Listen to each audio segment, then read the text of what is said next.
Bienvenue sur Africa 24 dans cette nouvelle édition du QG News. Voici les titres de l'actualité.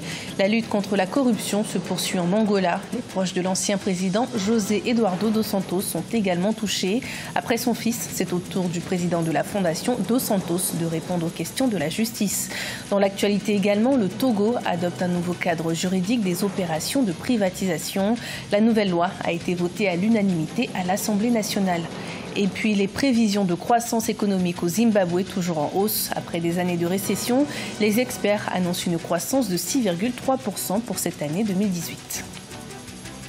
Mais tout d'abord, en République démocratique du Congo, l'ancien Premier ministre Antoine Gizenga et ses alliés se désolidarisent de la majorité présidentielle et proclament leur indépendance et leur autonomie. Au siège national du parti Lumumbiste unifié, on déplore le rejet de la candidature du dirigeant à la présidence de la République. La commission électorale et la Cour constitutionnelle ont jugé que sa candidature était irrecevable. Selon les deux institutions, le formulaire du candidat avait été signé par une personne non habilitée.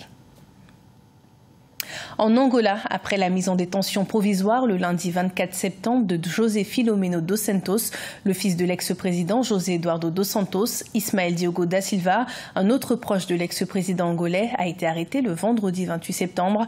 Alors que le président João Lourenço a toujours déclaré vouloir lutter contre la corruption, ces arrestations continuent d'alimenter les polémiques. Siamlo Victoria Seji. Vendredi 28 septembre, en Angola, Ismael Diogo da Silva, un autre proche de l'ex-président José Eduardo dos Santos, a été arrêté. Ce haut fonctionnaire du ministère des Transports et président de la fondation dos Santos est incarcéré à l'est de Luanda, la capitale. Une arrestation parmi tant d'autres qui suscite d'autres interrogations. Il va être difficile d'établir que la justice angolaise est en train de servir les desseins du politique. C'est-à-dire si la justice agit pour satisfaire les stratégies politiciennes de l'exécutif, en ce moment, on peut effectivement établir qu'il y a bien une chasse aux sorcières, mais un tel scénario va certainement déboucher sur une crise politique à court ou long terme.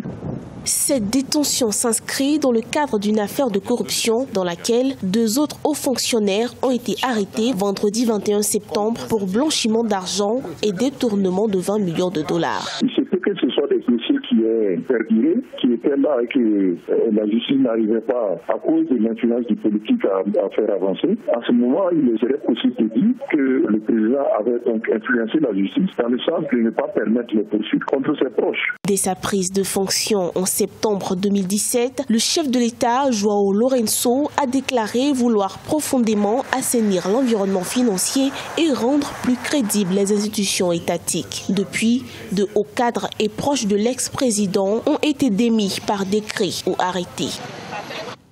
Au Togo, les opérations de privatisation ont un nouveau cadre juridique général.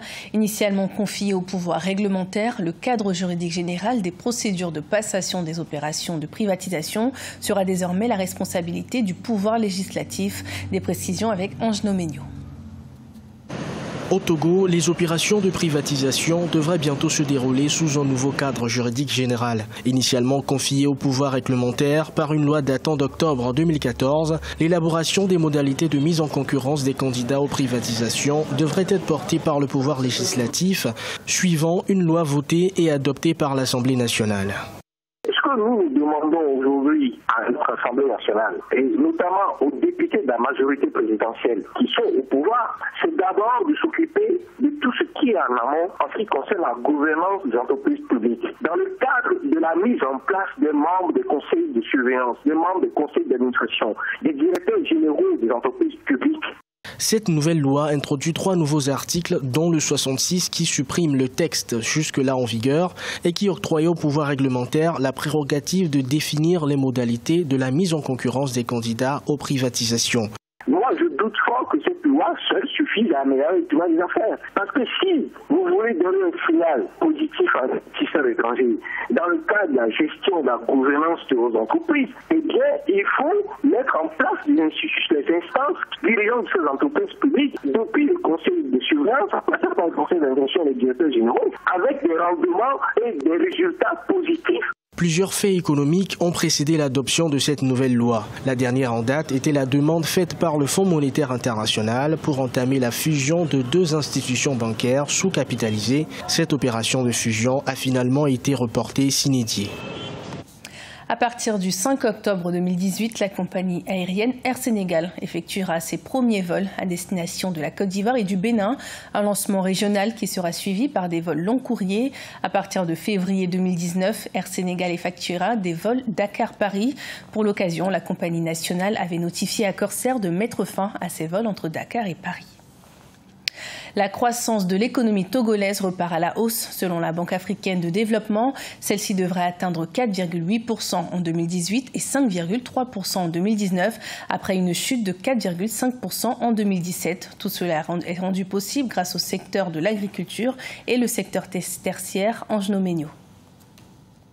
L'activité économique reprend des couleurs au Togo. Après une période de crise politique entamée depuis 2017, l'environnement macroéconomique est devenu favorable selon les experts, notamment grâce à un taux de croissance qui se situerait autour de 4,8% en 2018. Cette reprise a été rendue possible grâce à des secteurs comme l'agriculture et le secteur tertiaire qui respectivement contribuent à des parts de l'ordre de 7 points de pourcentage à la croissance en 2017 et 47% du produit intérieur brut. Nous exportons un peu de produits agricoles sur les pays voisins parce que nous sommes moins chers, du fait que nos salaires sont plus bas que dans les pays environnants. Ça, c'est aussi pour l'agriculture. À cause de l'Internet, des nouvelles technologies. Donc, toutes les entreprises s'équipent pour améliorer leur gestion en ordinateurs et autres, en personnel technique. C'est ça qui a fait augmenter la part du secteur tertiaire.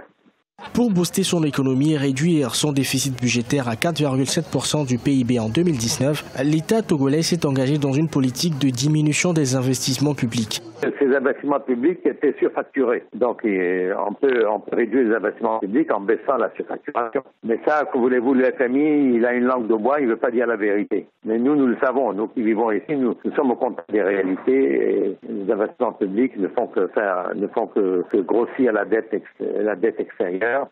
Selon la Banque africaine de développement, le Togo a fait des progrès en matière de développement, mais la majorité de sa population n'en a pas encore tiré les dividendes.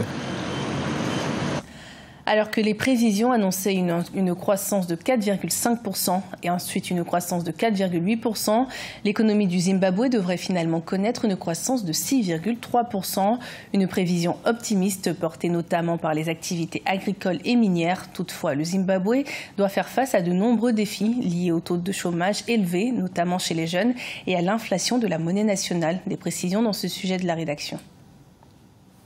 Les prévisions de croissance économique au Zimbabwe sont plus que positives, alors que les premières laissaient prévoir une hausse de 4,5 voire 4,8%.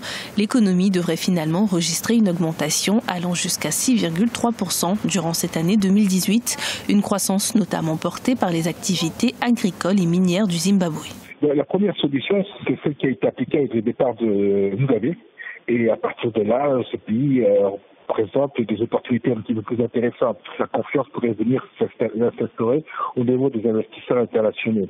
Et le pays aujourd'hui peut s'appuyer sur son agriculture, surtout l'agriculture du tabac. Au cours des 37 années au pouvoir de l'ancien chef de l'État, Robert Mugabe, le Zimbabwe s'est retrouvé face à l'hyperinflation de sa monnaie, le dollar zimbabwéen. Jusqu'à présent, l'État peine à fournir les salaires de ses fonctionnaires par manque de liquidité. Le pays doit également faire face à la crise du chômage qui touche 90% de la population active. Les défis auxquels nous sommes confrontés ne sont pas insurmontables. Des décisions fortes doivent être prises sur le front des réformes pour nourrir une croissance et un développement soutenable. Vainqueur de l'élection présidentielle du 30 juillet dernier, l'actuel président Emmerson Mnangagwa a fait de la relance économique l'une de ses priorités. Pour ce faire, le chef de l'État mise sur la lutte contre la corruption, mais également sur le retour des investisseurs. Le président a également annoncé que le Zimbabwe négocie avec la Banque africaine de développement l'annulation de 2,5 milliards de dollars de dettes. Ce journal a été préparé par l'ensemble de la rédaction. Merci de votre fidélité. Retrouvez dans un instant une nouvelle édition de l'information sur Africa 24.